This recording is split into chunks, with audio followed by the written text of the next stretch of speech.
Taylor Hoon killed himself by hanging. It was something that nobody ever saw coming. Whether you were close to him or you were an outsider, you wouldn't have saw this coming. As he was very respected on the field, popular among his peers, and was very educated in school.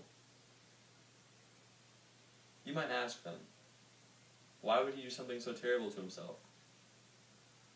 They found the answer to be the depression that occurs after you withdraw from steroids. You might think that this example is extreme, but it's not. It's real life, and it's happening all around the world today. This is just one example of many. This shows that steroids harm you. In the story I shared about Taylor, he was in quite the predicament. He knew what was right and decided to quit using steroids. But once he quit, he probably considered going back. But he knew he couldn't, because steroids harm your body. This addictive quality made him take his own life. For my first main point, I will talk about how steroids are addictive. The Center for Substance Abuse in Maryland says that every person will have different symptoms when they withdraw. Withdrawal has many symptoms, and some of these may include mood swings and fatigue. Most athletes continue on steroids as they do not want to have these withdrawal symptoms. And while they're continuing on steroids, they will grow dependent on them. And they will have this dependence on them to do good on the field, and will think without them they won't be able to do good anymore. They should not need to depend on this drug to do good on the field or court.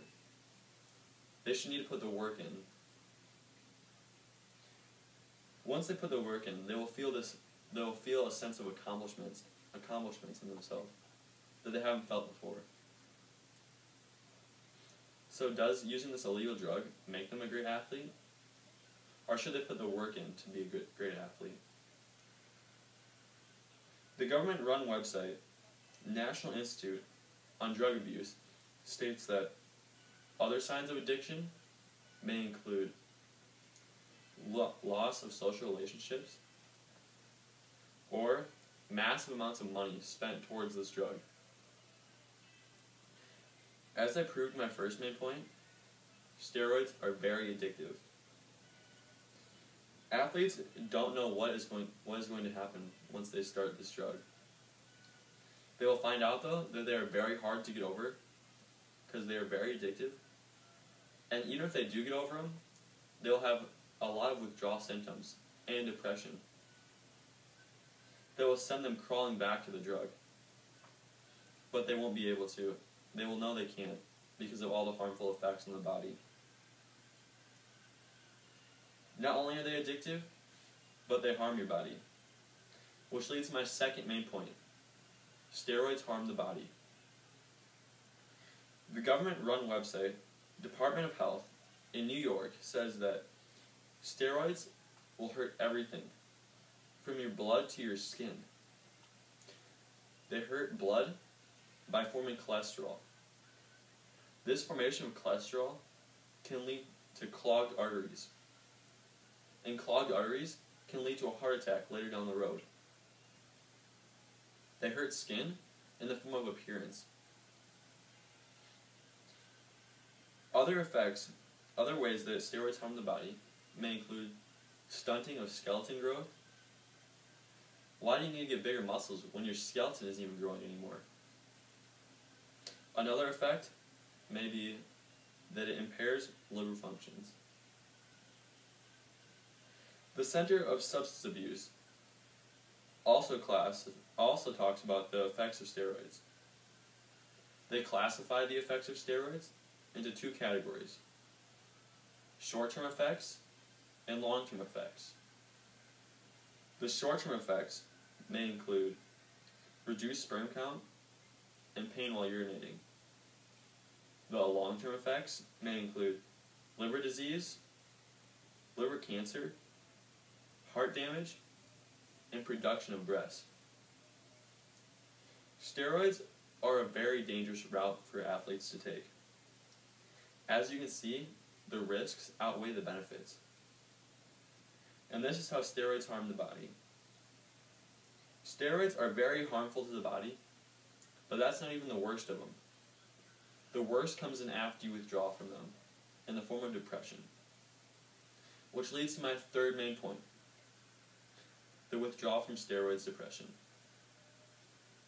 The book, Steroids, Pumped Up and Dangerous, published in 2008, talks about this depression from steroids. They say that there are many treatments to help with this depression. But these treatments have a lot of harmful effects of their own, which leaves you very decisive on whether to deal with the depression or take the harmful treatments. As seen in Taylor's story, the depression that follows steroid withdrawal can be very dangerous and should not be taken lightly. The American Fitness Professions and Associates say that once you quit steroids, you'll have a great loss of energy. And this great loss of energy is replaced with depression. This depression will normally bring athletes back to the use of steroids. Along with this depression, athletes will experience roid rage, which is basically bipolarity of a person, which may include anger outbreaks toward an individual or a group of people. You maybe have seen this on the field, as when a player will excessively get very mad at someone for no reason. But the roid rage is more intense after they withdraw from steroids. As once they withdraw from steroids, their body will go through many hormonal differences, causing the roid rage.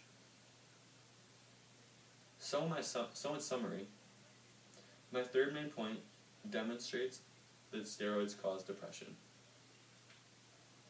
Steroids can have a terrible effect on the body.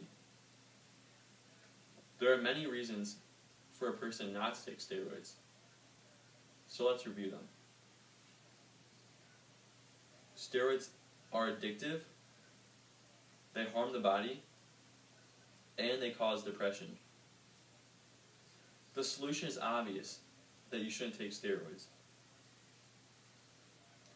There are many alternatives to get better in sports. So why would you cheat? And if you cheated and by using an illegal drug, you should be satisfied with that. You should put the work in and get that satisfaction. So make the change and give up the illegal drug, because steroids harm you.